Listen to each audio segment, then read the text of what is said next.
എന്റെ മമ്മിക്ക് സമയമില്ലാത്തോണ്ട് അല്ലെങ്കിൽ ഞങ്ങൾ ഒരു അമ്മ മറ്റേ മക്കളെ പോലെ ജീവിക്കുന്ന ആൾക്കാരല്ലേ. അവൻ പൊളിയുമ്പോ ഞാൻ മാറ്റിയും അവൻ പൊളിയുമ്പോ നമ്മുടെ കല്യാണത്തിനാ വരായിരുന്നു, പക്ഷെ വരാൻ പറ്റില്ല. പക്ഷെ റിമിനെ കാണാൻ വരാന്ന് പറഞ്ഞിട്ടുണ്ട്.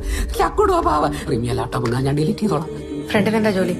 ഫ്രണ്ടിന് ഫിലിം ഡയറക്ടറാണോ?